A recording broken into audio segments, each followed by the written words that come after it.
আসসালামু আলাইকুম। আশা করছি সকলেই মহান আল্লাহ তাআলার অশেষ রহমতে অনেক অনেক ভালো আছেন এবং সুস্থ আছেন। একটু আমাকে জানাবেন কথা লেখাটা ক্লিয়ার কিনা, যারা যুক্ত আছি কথা লেখা ক্লিয়ার কিনা।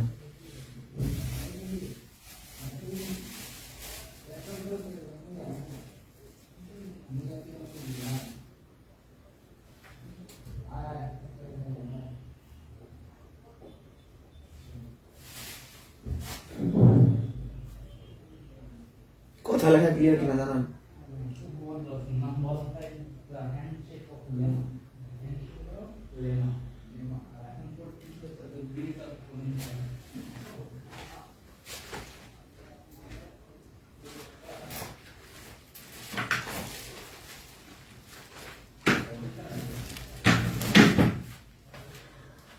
ক্লিয়ার আছে নাকি? শুরু করি তাহলে।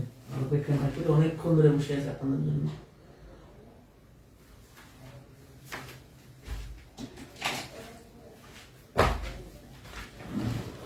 আচ্ছা দেখেন, সমীকরণের ক্লাস হবে তিনটা। একটা হলো সরল সমীকরণ, একটা হলো সরল সহ সমীকরণ, আর একটা হলো দ্বিঘাত সমীকরণ। হ্যাঁ, তো আজকে আমরা সমীকরণ শুরু করব, বেসিক থেকে শুরু করব।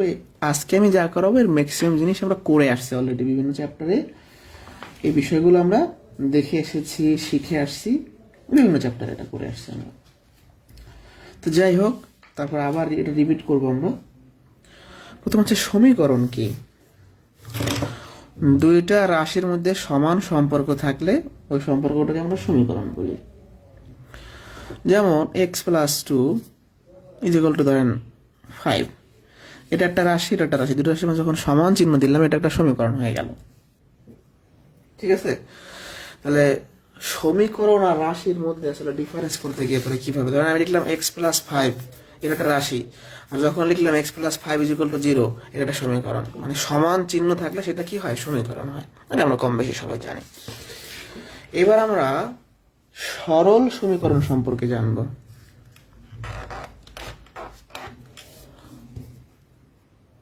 সরল সমীকরণটা কি? মানে একটা সমীকরণকে আমি কখন সরল বলতে পারি সেটা একটু দেখব। দেখেন, যে সমীকরণের একটা চলক থাকে এবং চলকের ঘাত 1 থাকে, ধরেন আমি লিখলাম 2x+5 = 0, এটা কি সরল হবে নাকি সরল হবে না? সরল হবে। কেন সরল হবে? এই পুরো সমীকরণটা একটা চলক থাকবে এবং সেই চলকের পাওয়ার 1 ঘাত হবে। যে সমীকরণে একটি মাত্র একঘাত বিশিষ্ট চলক থাকে তার নামই হচ্ছে সরল সমীকরণ। একটি মাত্র একঘাত বিশিষ্ট চলক থাকবে, মানে চলকও থাকবে একটা, চলকের পাওয়ার 1 হবে। আশা করি বুঝতে পারছেন। ঠিক আছে? আচ্ছা, যদি এরকম হয়,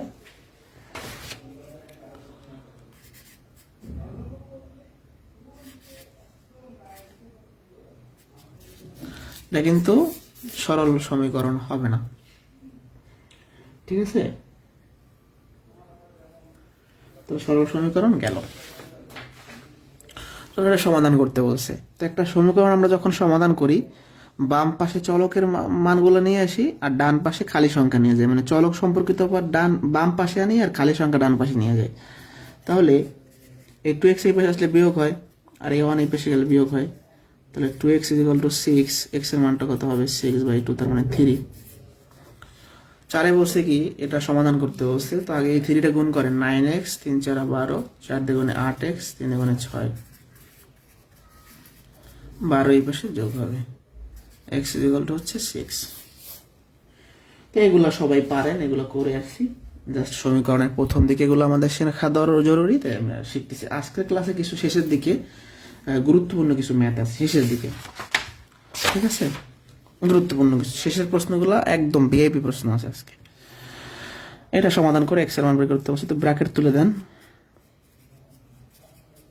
3x 3 2 6, এই 3x এই পাশে বিয়োগ হবে, 3 দিয়ে 5 এই পাশে বিয়োগ হবে। তাহলে -2x হচ্ছে 1, x এটা হচ্ছে অ্যান্সার। ঠিক আছে? অ্যান্সার শেষ। এটা সমাধান করতে বলছে, কারণ চলক কত ওয়াই। একটা সমীকরণ সমাধান মানে চলকের মান নির্ণয় করা, যেটা অজানা। আর আরে গুণ করেন,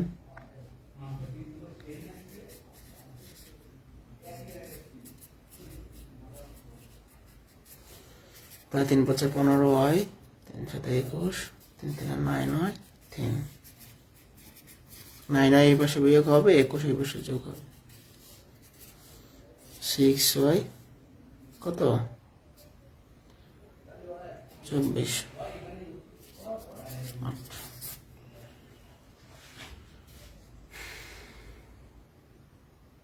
কোনো ভুল হলো কিনা দেখি ক্যালকুলেশনে। 3 5 15, 3 7 21, 21 এই পাশে 3 3 9 9, 3 4 আছে, এখানে 3 অক্ষে 3 আর ঠিকই আছে, 24।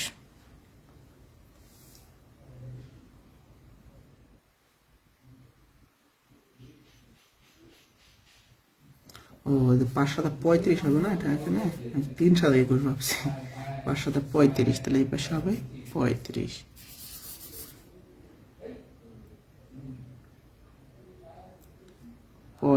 এই পাশে যোগ হবে 3 অক্ষে 3, 35 আর 3 38, তাহলে এর মানটা হবে 38/6। এই যেখানে 5 7 35 হবে। হ্যাঁ, আর একবার দেখি। 3 5 15 হয়, 5 7 35, 3 3 9 9, 3 অক্ষে 3। এবার সমাধান করার পরে 6 হয় থাকে, আর এই 3 তো থাকলো, আর এই 35 যোগ হয়ে যাবে, তাহলে 38/6 হচ্ছে আনসার। এগুলো তোর পরীক্ষা আসবে না, বাট এগুলো আমরা প্র্যাকটিস করতেছি সমীকরণ সমাধানের জন্য।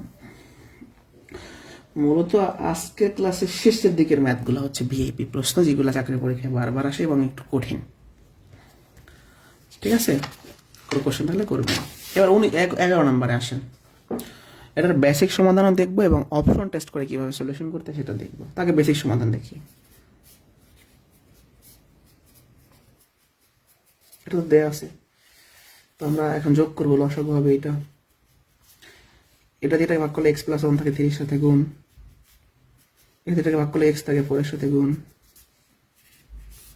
3x + 3 + 4x, x² + 6 = 2। আর গুণ করলে এই পাশে 4x আর 3x মিলে কত হয় সেটা করে ফেলে, 7x + 3।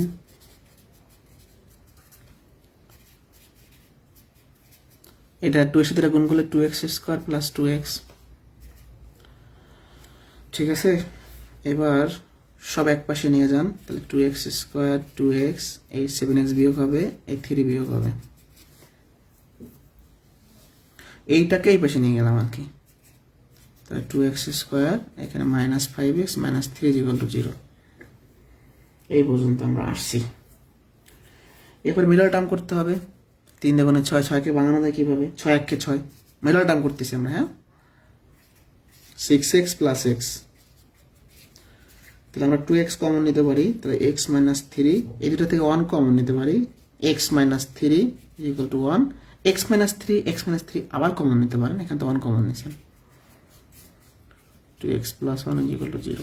এবার দেখেন এই দুইটা উৎপাদকের গুণফল 0, তার মানে এটা সমান একবার 0 লেখা যাবে, তাহলে x এর একটা মান পাবেন 3, আবার এটা সমান একবার 0 লেখা যাবে, x এর একটা মান পাবেন -1/2, তাহলে 3 হবে অ্যান্সার। দুইটাই হবে x এর মান, বাট এখানে অপশনে 3 আছে। এটা তো একটা বিসিএস এর প্রিলি পরীক্ষা আসছে। এখন একটা বিসিএস এর প্রিলি পরীক্ষায় এত বড় সময় আপনি এত বড় করে সময় পাবেন না, তাহলে উপায় কি আপনার? এই প্রশ্ন আমরা অপশন দেখে খুবই কম সময় করতে হবে। আচ্ছা, এটা আরেকবার বলে আসি। যোগ করলাম, আর গুণ করলাম, এবার লসাগু কি বলে উৎপাদকে বিশ্লেষণ করলাম মিডল টার্মের সাহায্যে। এখন আমরা অপশন লিস্টের সাথে কয়েক সেকেন্ডে করে ফেলবো।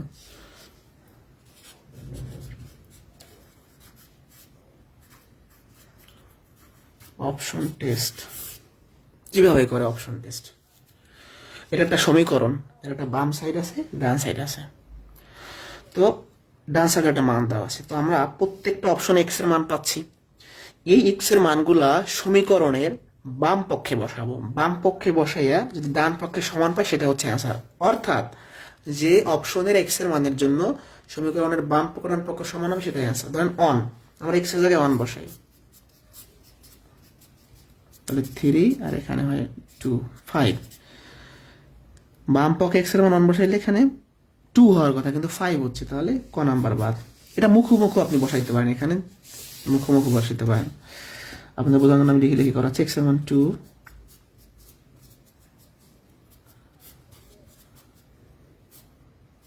এটা কখনোই 2 মানে আপনার সমান 2 হবে না, এটাও বাদ। 3-তে আসেন, এখানে এক্স এর মান 3 বসান, এখান থেকে 1, এখান থেকে 4কে 4 দ্বারা ভাগ করলে 1, তাহলে 2। ঘ নাম্বার অপশনের এক্স এর মানের জন্য বাম করান পক্ষ সমান হয়, এটাই অ্যান্সার, এর জন্য হবে না। এটা হলো অপশন টেস্টের সাথে খুব কম সময় করা যাবে, এটা লিখে রাখেন। অপশন টেস্টটা যারা বুঝি নাই, অনেকবার বসাই দেখবেন এই পাশে 2 হয় কিনা, 2 একবার বসাই দেখবেন 2 হয় কিনা, 3 একবার বসাই দেখবেন 2 হয় কিনা। দেখেন এটার জন্য হয়েছে, তাহলে এটা হচ্ছে অ্যান্সার।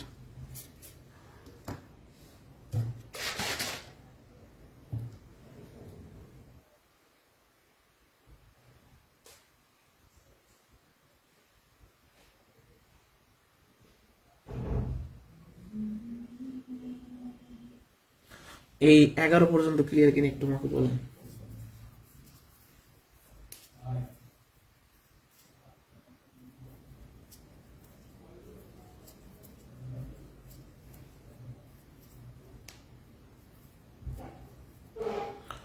এগারো নাম্বার বুঝতে পারছেন একটু কমেন্টে জানান তো।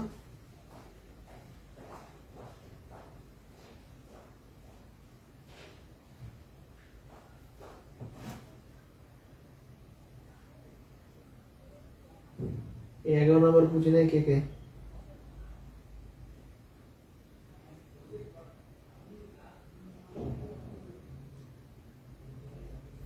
তাহলে অপশন টেস্ট দেখাইলাম, বেসিক নিয়ম তো দেখাইলাম, রিটার্ন স্টাইল। এবার যাদের কাছে শীট আছে, শীটের 12, 13, 14 তিনটা প্রশ্ন খুব ছোট কিন্তু ইম্পর্টেন্ট। লেখেন যে 3টা প্রশ্ন ইম্পর্টেন্ট, 12, 13, 14। এই 3টা প্রশ্ন বিশেষ করে প্রাইমারি এবং নিবন্ধনের জন্য, বিশেষ করে প্রাইমারির জন্য ইম্পর্টেন্ট। এই 3টা ঘুরায় ফিরায় মাঝে মধ্যে প্রাইমারিতে দিয়ে দেয়, তাহলে 12, 13, 14 প্রাইমারির জন্য ইম্পর্টেন্ট। এই সমীকরণ থেকে এর মান বের করতে বলছে, তার মানে এখানে চলক এ, এটা বিভিন্নভাবে করা যায়। একদম সহজ নিয়মটা দেখাবো। আমরা এই বাম পাশে যা আছে রেখে দিলাম। এবার এই 25কে লিখতে পারি 5-এর স্কোয়ার। হ্যাঁ, এ স্কোয়ার মাইনাস বি স্কোয়ারের সূত্র, তার মানে x plus 5 x minus 5, x minus 5 x minus 5 দুই পাশ থেকে কাটা, বা আপনি এই পাশে নিয়ে গেলে ভাগ হয়ে কাটা যাবে, একই কথা। এটা থাকলো, এই এক্স এই পাশে বিয়োগ হবে, তাহলে এক্স এক্স কাটা থাকে 5, অর্থাৎ এর মানটা হচ্ছে 5। এখন আপনাদের মনে প্রশ্ন জাগতে পারে যে আমি কেন ফার্স্টে এই সূত্রটা নিয়ে নিলাম। আমি দেখতে পাচ্ছি এক্স মাইনাস 5 এই পাশে আছে, আমি যখন এটাকে ভাঙাবো এক্স মাইনাস 5 পাবো। এইটা দেখে এইটা মানে এক্স মাইনাস 5 এই পাশে থাকার কারণে এটাকে আমি এইভাবে ভাঙাইলাম, সূত্রে নিলাম। ওকে, নেক্সট। তাহলে এটা বুঝতে পারছেন, এর মানটা বের করছি আমরা। এটা আরো ইম্পর্টেন্ট। যদি x cube plus H x plus 10 এর একটি সমাধান 2 হয়, তবে এইচ এর মান কত? একটা সমীকরণের সমাধান মানে চলকের মান। দেখেন এই সমীকরণটার সমাধান 2 মানে এই সমীকরণে যে এক্স আছে এক্স এর মান 2, সোজা কথা সমাধান 2 মানে এক্স এর মান 2। তো এই সমীকরণটা কি আছে? X cube plus H x plus 10 এখানে এক্স এর মান 2 বসাই দেন। সমাধান 2 মানে এক্স এর মান 2, তাহলে 18 হচ্ছে 2 কিউব 8, তাহলে 2x হচ্ছে -18, 10 আর 8 মিলে 18, তাহলে -18/2, তার মানে -9। এটার অ্যান্সার।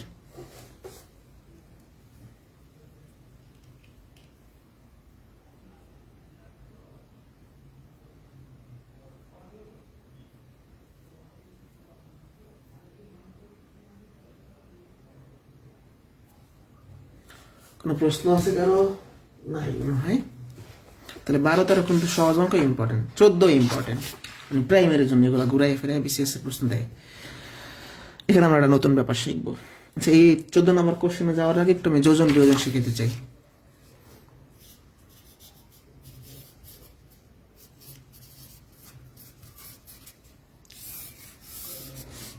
ধরেন এরকম আছে,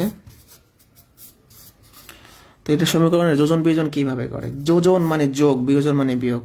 তো যোজন বিয়োজন মানে হলো যোজন তো আগে বলা আছে, তার মানে উপরেরটা আর নিচেরটা উপরে যোগ হবে।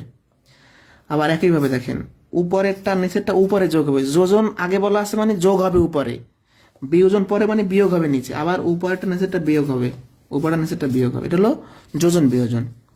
এবার যদি আমি বলি বিয়োজন যোজন, একই জিনিস আবার লিখি, তাহলে যখন বিয়োজন যোজন বলতেছি তাহলে উপরে হবে বিয়োগ, নিচে হবে যোগ। কাহিনীটা বুঝতে পারছেন? মানে বিয়োজন আগে বললে উপরে বিয়োগ করতে হবে, নিচে যোগ করতে হবে।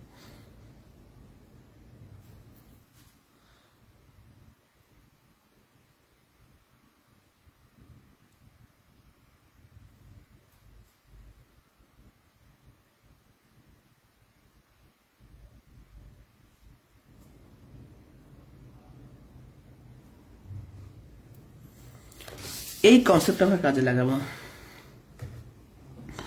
যদি Q by P is equal to 1/4, তবে এটার মান কত? আচ্ছা দেখেন, এখানে পি আগে আছে আর এখানে কিউ উপরে আছে, তো আমাদের দেয়া আছে এটা।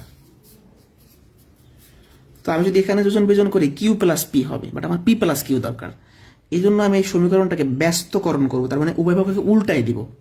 এটাকে পি বাই কিউ বানাবো, এটাকে 1/4 বানাবো, উল্টাই দিছি। এবার যোজন বিয়োজন করবো, তাহলে P plus Q, P minus Q, 4 plus 1, 4 minus 1, অতএব P plus Q, P minus Q is equal to 4 আর 5 মাইনাস 3। অ্যান্সার হয়ে গেল। কত সহজ!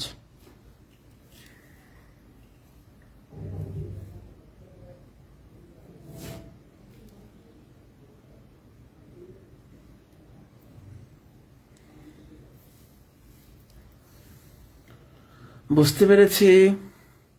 তাহলে আমি যে এটাকে উল্টাবো বোঝার উপায় কি দেখেন, আমি যদি এখানে যোজন বিয়োজন করতাম, হ্যাঁ, তখন এটা পাইতাম না। এটা উল্টাইলে আমার একদম সহজ হয়ে যাবে, পাইতাম, কিন্তু ঘুরাই পেঁচে ঝামেলা করা লাগতো, দরকার নেই তেমন ঝামেলা করার। এরপর আমরা দেখব সমীকরণ গঠন করে কিভাবে বাস্তব সমস্যা সমাধান করতে হয়। 40 সংখ্যাটা এ হতে 11 কম গাণিতিক আকারে প্রকাশ করলে কত হবে? 40 এই সংখ্যাটা এর থেকে 11 কম মানে 11 বিয়োগ, তাহলে এখান থেকে আমরা 11টা এই পাশে নিয়ে আসতে পারি, তাহলে এর মানটা হবে 40 প্লাস 11। এটা হচ্ছে অ্যান্সার। যারা বুঝি না এটা আরেকবার আমি তাহলে ছোট করে ক্লিয়ার করে দিচ্ছি। প্রশ্নে বলছি কি 40 একটা সংখ্যা যেটা হবে এর থেকে 11 কম, তো এটা তো অপশনে নাই, তো কি করা আছে, এই 11টা এই পাশে নিয়ে আসা আছে, অতএব এর মানটা হচ্ছে 40 প্লাস 11। 15 পর্যন্ত ডান কিনা? 15 পর্যন্ত ডান কিনা?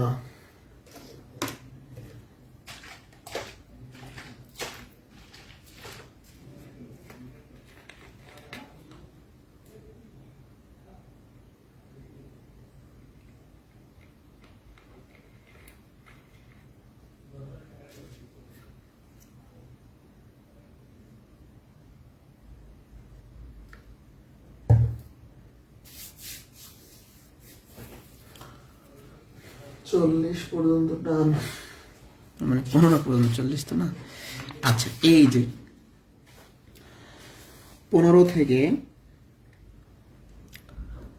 এরপর আমরা 17 থেকে শুরু করব। এই যে 17 থেকে যে প্রশ্নগুলো শুরু হলো, 17 পরে 18 থেকে বা এরপর থেকে এই 3-4টা প্রশ্ন একদম ইম্পর্টেন্ট এবং বোঝার জিনিস আছে এখানে। আস্তে ধীরে যাব, কোনো তাড়াহুড়ো নাই। প্রশ্ন থাকলে সরাসরি বলবেন যে ভাই এই লাইনটা কিভাবে আসলো বা বুঝি নাই। ঠিক আছে, শুরু করি তাহলে। রহিম একটি পরীক্ষায় ইংরেজি ও গণিতে মোট 180 নম্বর পেয়েছে। ইংরেজি অপেক্ষা গণিতে 14 নম্বর বেশি পেলে গণিতে কত পেয়েছে? আচ্ছা, আমি গণিতের নম্বরটাও জানি না, ইংরেজিটাও জানি না, তো এটা বিভিন্ন স্টাইলে করা যায়। তো ধরি ইংরেজির নাম্বার হচ্ছে ই আর গণিতের নাম্বার হচ্ছে এম। আমরা সমীকরণের সাহায্য করতে পারি, আমি দুইটা ম্যাটার দেখাবো, টেনশনের কোনো কারণ নেই। তো ইংরেজি আর গণিতে মোট 100 পাইছে, তাহলে প্রথম শর্ত মতে E plus M is equal to 180। এটা বলতে পারেন প্রথম কন্ডিশন অনুযায়ী, প্রথম শর্ত মতে। পরে বলছি কি ইংরেজি অপেক্ষা গণিতে 14 নম্বর বেশি পাইছে, তাহলে ম্যাথমেটিক্সে পাইছে ইংরেজি অপেক্ষা 14 বেশি, ভালো করে একটু কথাটা খেয়াল করবেন। ইংরেজি অপেক্ষা গণিতে 14 নম্বর বেশি, তার মানে গণিতে পাইছে ইংরেজি থেকে 14 বেশি। হ্যাঁ, এটাকে আমরা 1 নং সমীকরণ দিলাম, এই পাশে বিয়োগ হবে, ঠিক আছে, তাহলে 14।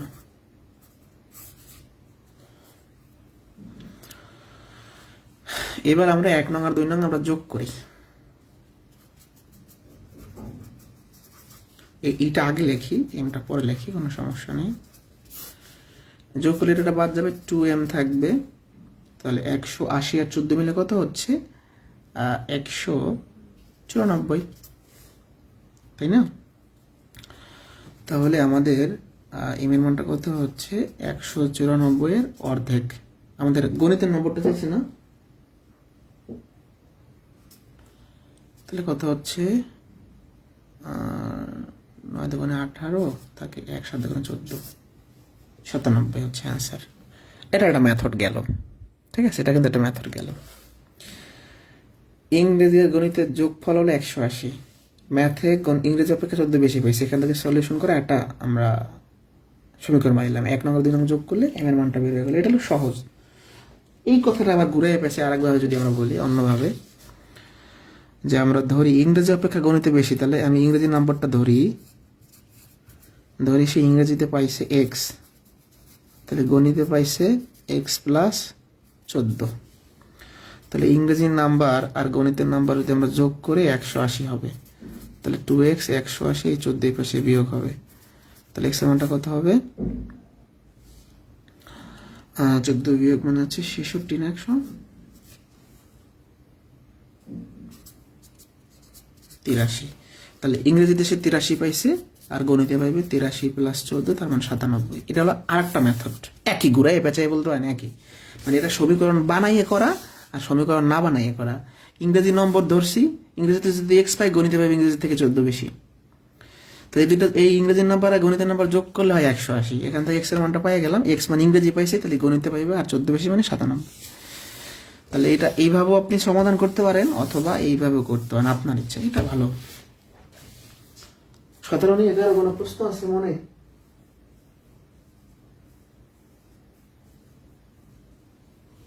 সতেরো নিয়ে কারো কোনো প্রশ্ন আছে কিনা? 14 কোনো ভুল হয় না, 14 কেন ভুল হবে?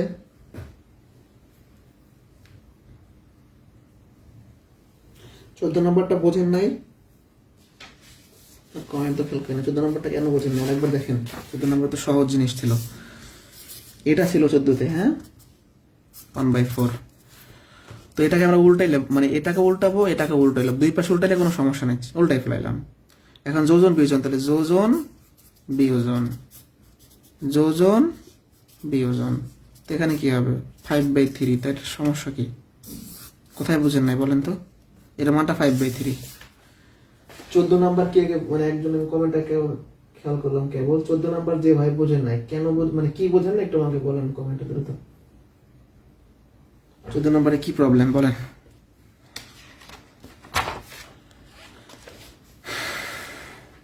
উনিশ আর 20 একই ম্যাথ, আমি 19 নাম্বারটা যেহেতু শীটে করা আছে আমি 20 নাম্বারটা করাই দিব, তাহলে আপনি 20 করলে অটো 19 বুঝে যাবেন।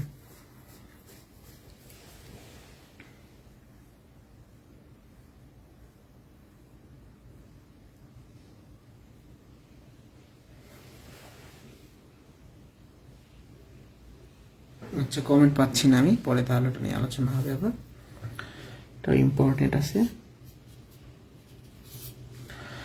একটি কলম ও বইয়ের মূল্য একত্রে 95 টাকা, কলমটির মূল্য 15 টাকা বেশি ও বইটির মূল্য 14 টাকা কম হলে কলমটির মূল্য বইটির মূল্যের দ্বিগুণ হতো, বইটার মূল্য কত? আচ্ছা, আমি কলমের মূল্য জানি না, বইয়ের মূল্য জানি না, যে কোনো একটা ধরে নেই, ঠিক আছে, যে কোনো একটা ধরে নেই। ধরি কলমের মূল্য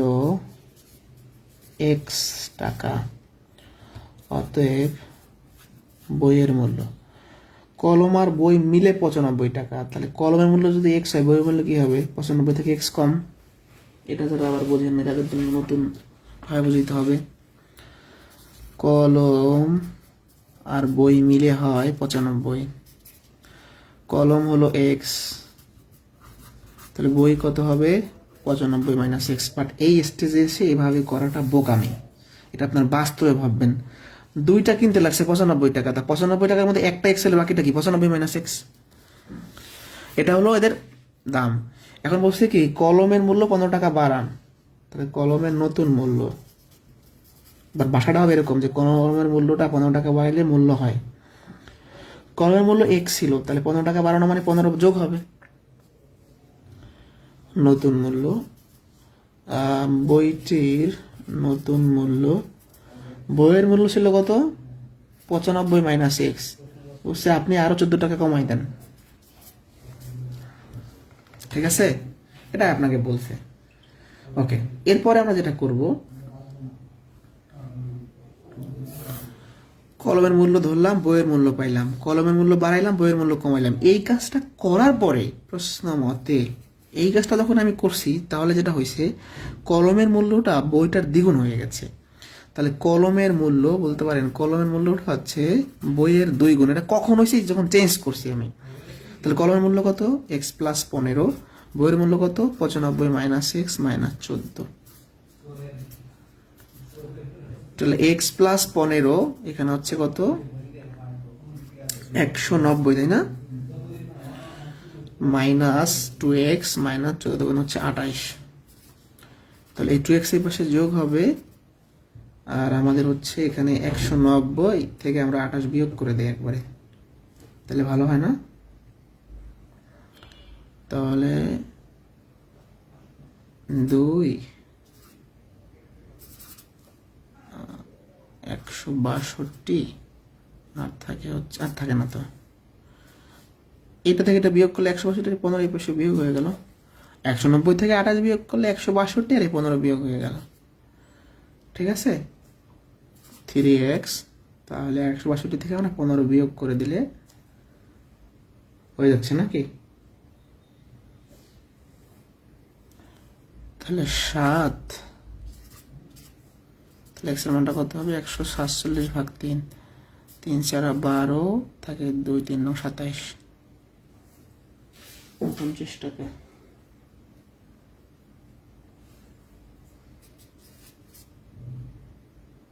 চাইছে কি বইয়ের মূল্য, তাহলে কলমের মূল্য বের হইল 49 টাকা, বইয়ের মূল্য কত হবে এখানে 49 বিয়োগ করেন।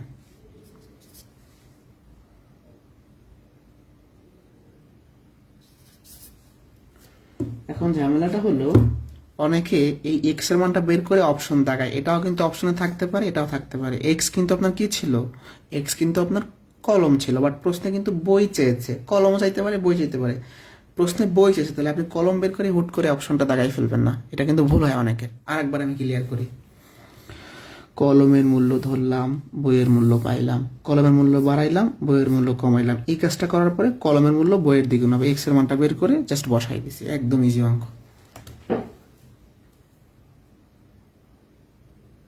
ঠিক আছে। এই যে আপনাদের মানে যখন প্রশ্ন করতে বলি তখন করেন, একটা প্রশ্ন আগাই গেলে যখন করেন তখন আবার পিছনে ব্যাগ দিতে ঝামেলা না, একজন সমাধান বোঝেন নাই যে সমাধান টু কি বোঝাইছে।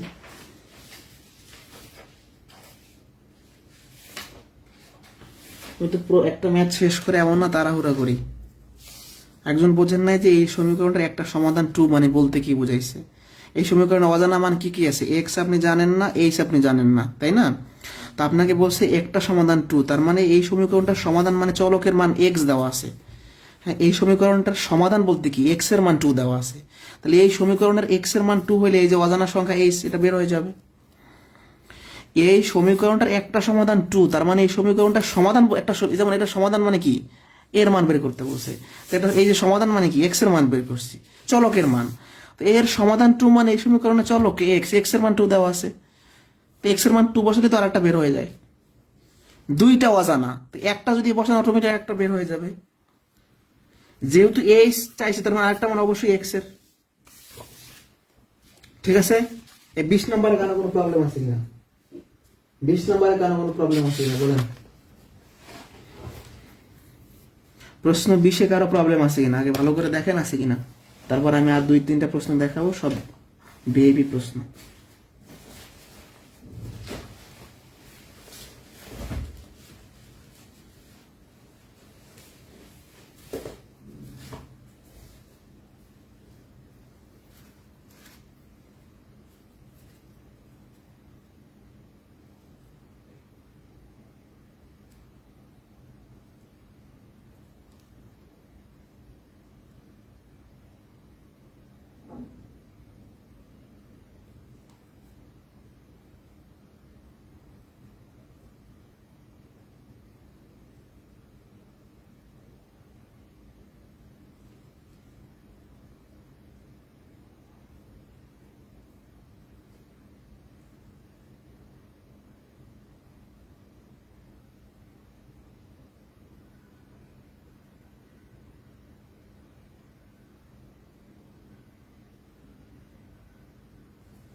সমস্যা নাই।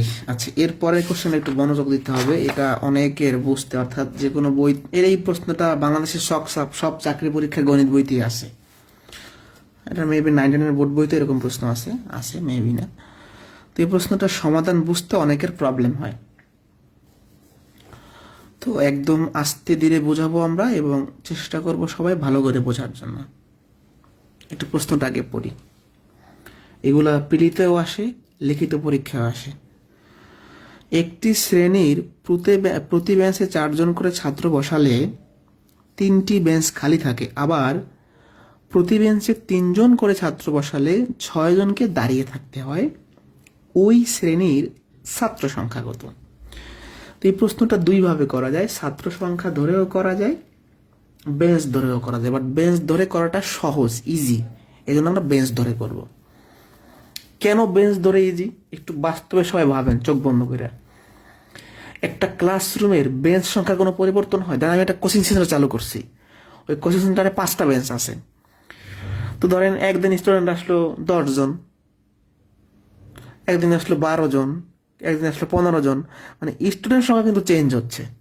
বাট ব্যাচের কি আমি চেঞ্জ করতেছি? আমি কি রুম থেকে ব্যাচ বাইর করতেছি? বিশেষ কারণ ছাড়া বের করতেছি না। তাহলে আপনি স্টুডেন্ট এলোমেলো করে বসাইতে পারেন, বাট বেঞ্চ সংখ্যা তো আপনি চেঞ্জ করবেন না। তার মানে একটা ক্লাসরুমের বেঞ্চ সংখ্যা পরিবর্তন হয় না। সেই কনসেপ্টটা ব্যবহার করে আমরা একদম ইজিভাবে করে ফেলবো। তো আমরা ছাত্র সংখ্যা জানি না, ধরে নিব, বাট আমরা কনসেপ্টটা ব্যবহার করবো বেঞ্চের। মানে এটা ছাত্র বের করেও করে, বেঞ্চ বের করেও করে, আমরা ছাত্র সংখ্যা জানি না। ধরি ছাত্র সংখ্যা x জন। এখন 2টা কন্ডিশন, একবার ছাত্র 4 জন করে বসাইবে, একবার 3 জন করে বসাইবে। আমি 4 জন করে বসানোর পর একটা বেঞ্চ বের করবো, 3 জন করে বসানোর পর একটা বেঞ্চ বের করবো, এই 2 জায়গার বেঞ্চ সমান হবে। একটু আমরা মনোযোগ দিই এখানে। আচ্ছা, ধরেন আমার ক্লাসে 20 জন ছাত্র আছে, আমি একটা বেঞ্চে 4 জন করে বসাবো, তাহলে কয়টা বেঞ্চ লাগবে একটু সবাই কমেন্টে বের করি। আমার প্রশ্নটা হলো, আমার ক্লাসে বা আপনারা ধরেন এখানে 20 জন ক্লাস করতেছেন, আমি আপনাদেরকে এক বেঞ্চে 4 জন করে বসাবো, তাহলে আমার কয়টা বেঞ্চ লাগবে? দেখি কে কে পারে। 20 জন ছাত্রকে একটা বেঞ্চে 4 জন করে বসাইলে কয়টা বেঞ্চ লাগবে?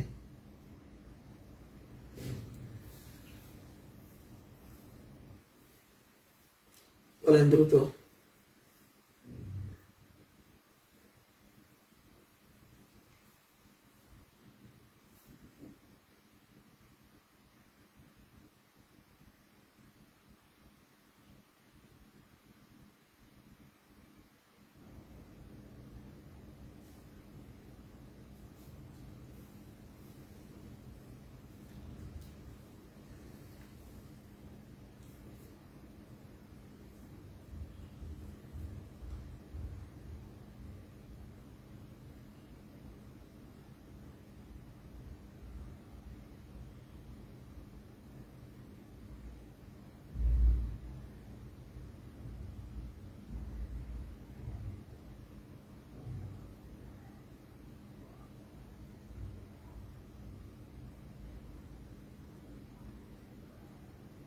দুজনা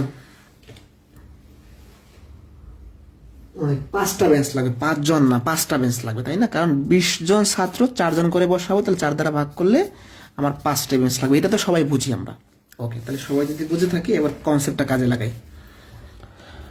প্রথম ক্ষেত্রে বেঞ্চ সংখ্যা আমার এক্স জন ছাত্র, তাহলে 4 জন করে বসাইলে x/4 সংখ্যক বেঞ্চ লাগতেছে আমার। এটা মোট শিক্ষার্থীকে যে কজন করে বসাবো সেটা দ্বারা ভাগ করলে মোট বেঞ্চ পাবো। তো আমি যখন 4 জন করে বসাইছি, আমার এই কয়টা বেঞ্চ ছাত্রদের লাগবে, আরো 3টা বেঞ্চ খালি আছে, তাহলে সেই 3 যোগ করবো। কেন যোগ করলাম?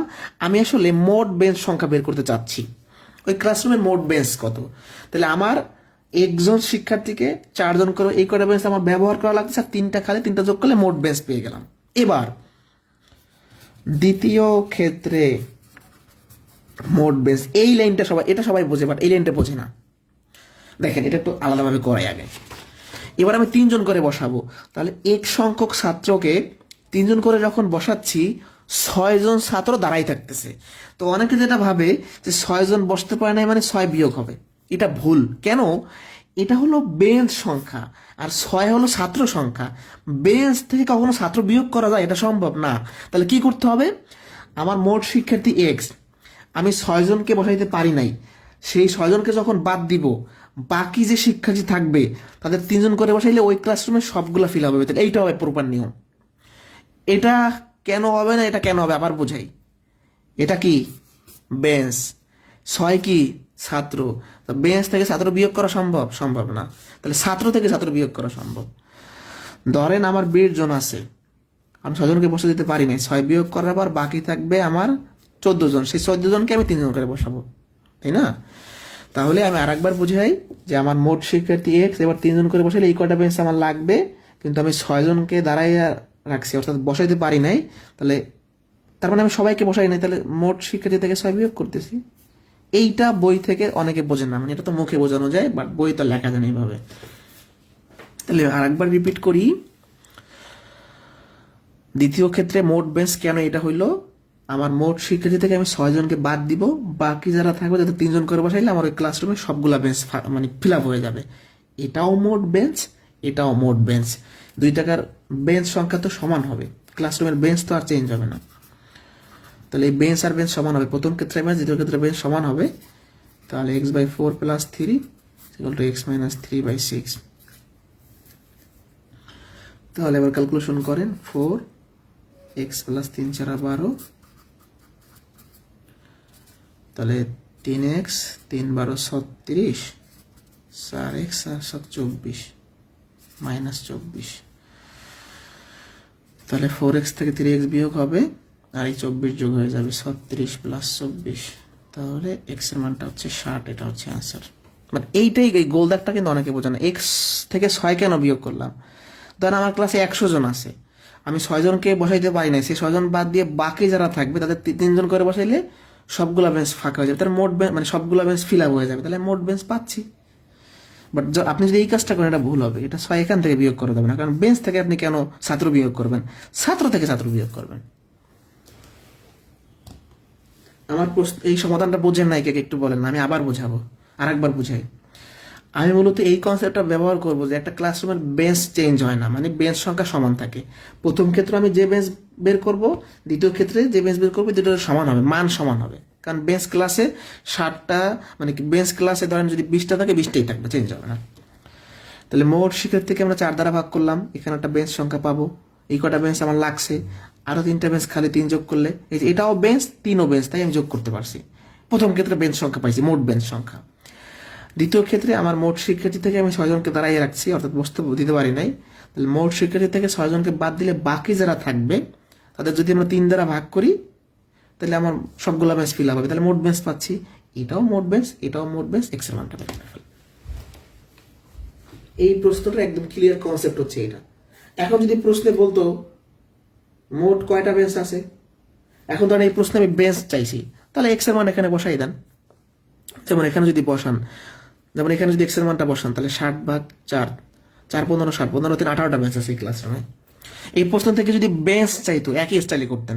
বেঞ্চ চাইতে পারি না যে ওই শ্রেণীর বেঞ্চ সংখ্যা কত, তাহলে আপনি ছাত্র বের করে এখানে বসাই দিতেন। বেস চাইলে একই স্টাইলে করে এক্স এর মানটা জাস্ট যে কোনো একটা জায়গায় বসাই দিবেন, এখানেও বসাইলে হবে, এখানেও বসাইলে হবে।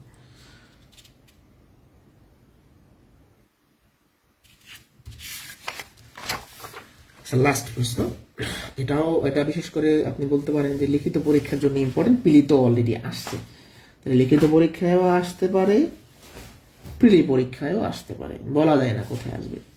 প্রিলি স্টাইলও দেখাবো আর লিখিত স্টাইল আমরা দেখাবো। প্রশ্নটা আগে পড়ি।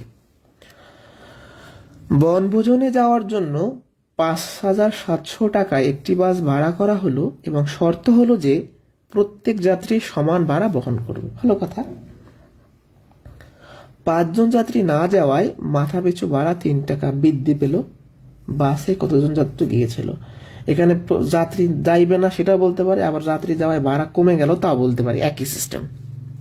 আচ্ছা, তো আমি ধরে নিলাম, ধরি বাসে গিয়েছিল, মানে বাসে কজন যাত্রী গিয়েছিল সেটা ধরে নিলাম। বাসে গিয়েছিল এক্স জন, মানে বাসে অলরেডি গেছে এরা।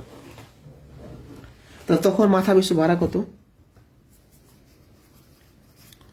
পিছু ভাড়া, তাহলে আমাদের ভাড়া টোটাল হচ্ছে বাসের 5,700, তাহলে 5,700-কে আমরা এক্স দ্বারা ভাগ করলে জন প্রতি ভাড়া পাবো। মাথা পিছু ভাড়া মানে জন প্রতি ভাড়া, এটা তো আমরা সবাই বুঝি।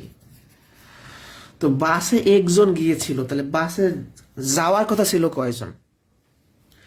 ধরেন বাসে 20 জন গেছে, 5 জন যায় নাই, তার মানে 25 জন যাওয়ার কথা ছিল, তাই না? আর একবার রিপিট করি, ধরেন একটা পিকনিকে 20 জন গেছে, বললাম কি যে ভাই 20 জন গেছে, 5 জন যায় না, তার মানে যাওয়ার কথা ছিল 25 জন। তাহলে বাসে এক্স জন গেছে, তাহলে যাওয়ার কথা ছিল কয়জন? যাত্রী যাওয়ার কথা ছিল এক্স প্লাস 5 জন, মানে একজন গেছে মানে আর 5 জন যাবে, আর 5 জন যাইতো। তখন ভাড়া কত হইতো? মাথা পিছু ভাড়া হইতো, এই যে মোট ভাড়াকে তখন আমরা এক্স প্লাস 5 দ্বারা ভাগ করতাম, কারণ তখন মোট শিক্ষার্থী এত হইতো। এই ভাড়াটা এখন লাগতেছে বর্তমানে, আর এটা আগে লাগতো। বর্তমান ভাড়াটা আগের ভাড়া থেকে 3 টাকা বেশি। এটা বের করার উপায় কি? এটা আগে লাগতো আর এটা এখন লাগতেছে, এই ভাড়ার থেকে এই ভাড়া 3 টাকা বেশি, এটা বের করার উপায় কি? বর্তমান ভাড়া থেকে আগের ভাড়া বিয়োগ করলে আমরা বুঝতে পারবো, তাই না? তাহলে প্রশ্ন মতে বা শর্ত মতে লিখতে পারি, এই যেটা হচ্ছে এটা বেশি না, বর্তমানে বেশি লাগতেছে, লোক কম গেলে ভাড়া বেশি লাগবে। বর্তমান ভাড়া থেকে, এটা যদি আমরা বর্তমান ভাড়া থেকে পূর্বের ভাড়া, মানে যখন যদি এক্স প্লাস 5 জন হইতো তখন আমরা যদি বিয়োগ করতাম, বর্তমান ভাড়া থেকে আগের ভাড়া বিয়োগ করলে বুঝতে পারবো 3 টাকা বেশি লাগছে। ধরেন আমি একটু সাপোজ বুঝাই, সাপোজ আগে 57 টাকা লাগতো আর এখন 60 টাকা লাগতেছে, তাহলে কয় টাকা বেশি লাগতেছে বিয়োগ, মানে বের করার উপায় কি? 60 থেকে 57 বিয়োগ করার পর আমরা বুঝতে পারবো 3 টাকা বেশি লাগতেছে, সেটাই। এবার যেটা করতে পারি, এই যে 5,700 দুইটা জায়গা থেকে কমন নিতে পারি আমরা, ঠিক আছে? 1/x প্লাস 5, এই সংখ্যাটা গুণাকারে এই পাশে ভাগ হয়ে যাবে। এখানে ক্যালকুলেশন করেন, লসাগু যাবে এটা 3 দুইটাকে ভাগ করলে 3 19 57, তাহলে 1/1900। এটাকে বাইরে করে ফেলি, তাহলে এখানে এক্স এক্স কাটা গেল, থাকতেছে আপনার 5/x প্লাস 5, আর এখানে 1/1900। জাস্ট ক্যালকুলেশন করবে না, আমারই কিচ্ছু না। আর আর গুণ করলে এক্স স্কোয়ার প্লাস 5x আর 5 19, তাহলে 95 0 0। এর সাথে 1 গুণ, এর সাথে এটা গুণ, এরপর জাস্ট মিডল টার্ম করতে হবে, ম্যাথ হয়ে গেছে আমাদের। এটা রিটার্ন পরীক্ষায় আসতে পারে, পিলি তো আসে। হ্যাঁ, এই মিডল টার্মটা করা কিন্তু একদম ইজি। 95 আর 100 গুণ করলে এটা হয় না, আবার বিয়োগ করলে 5 হয়, এটা মুখোমুখি করা যায়, তাই না? 100x মাইনাস 95x, 100 আর 95 গুণ করলে এটা হয়, আবার বিয়োগ করলে 5x হয়।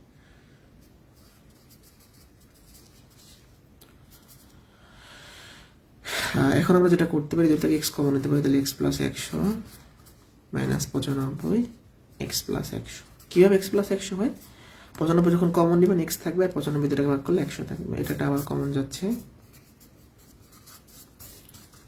X minus 95। এই দুটো গুণফল 0, তার মানে এটা সমান একবার 0 লিখবেন, আবার এটা সমান 0 লিখবেন। এক্স এর মানটা মাইনাস 100 হবে, এক্স এর মানটা 95 হবে। এক্স মানে কি ছিল? বাসে যাওয়া যাত্রী সংখ্যা। তো যাত্রী সংখ্যা কখনো ঋণাত্মক হয় না, তাহলে আমাদের অ্যান্সার হবে 95 জন।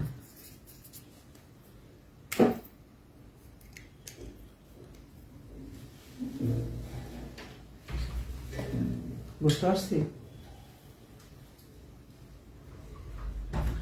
এবার এই প্রশ্নটা পিলি পরীক্ষা কিভাবে করবেন সেটা বোঝার জন্য আমরা পরবর্তী প্রশ্নটা দেখব। এটা তো অপশন নাই, পরবর্তীটা দেখব।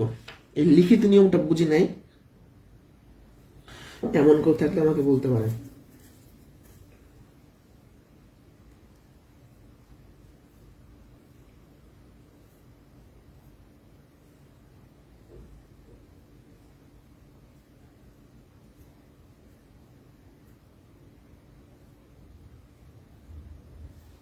আচ্ছা, এবার ওটা আসে, এই পরীক্ষার এটা অপশন টেস্ট করে কিভাবে সমাধান করা যাবে সেটা একটু বুঝাই দিচ্ছি আমি। হ্যাঁ, অপশন টেস্ট একটু দেখি, আমি একটু কমেন্ট চেক করি আপনাদের।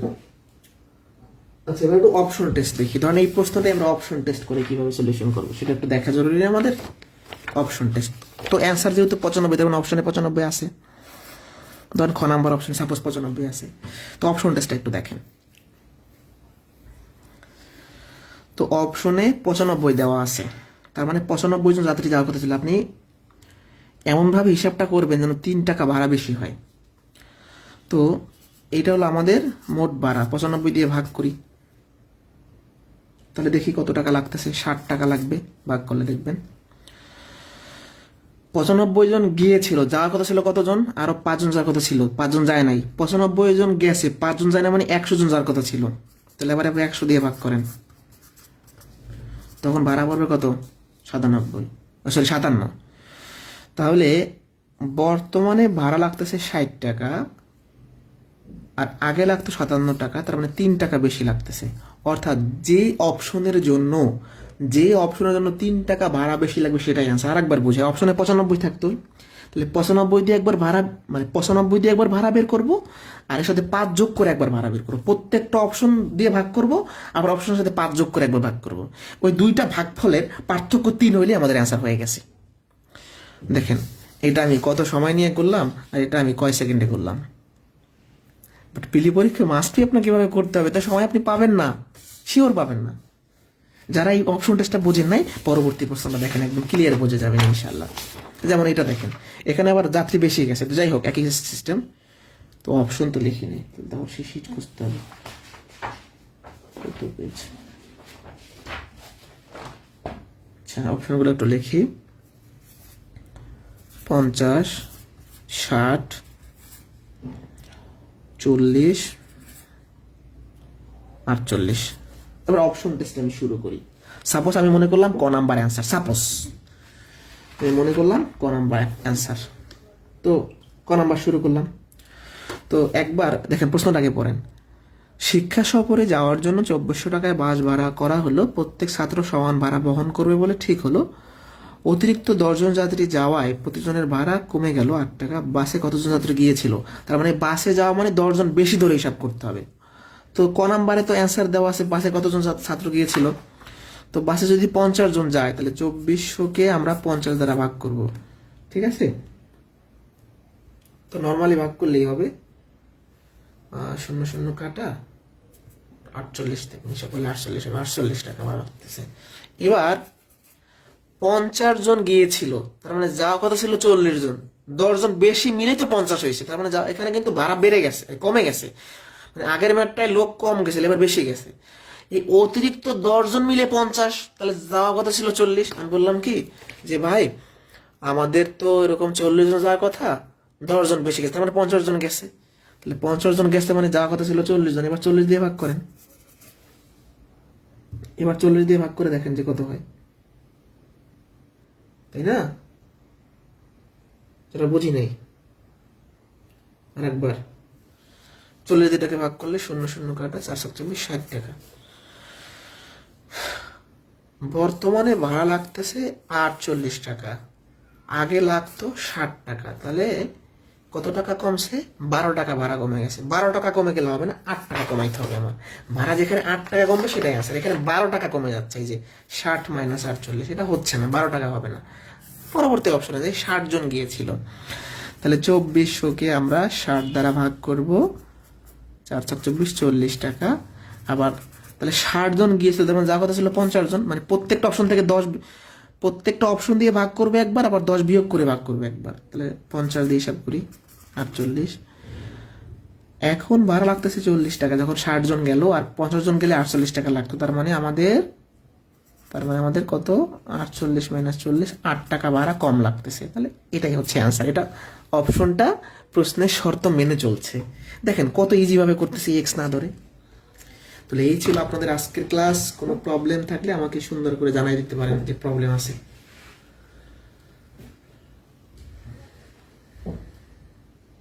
বুঝি নাই কে? লাস্টের প্রশ্নগুলো মজার না? এই নিয়মটা খুবই জরুরি আমাদের শেখা।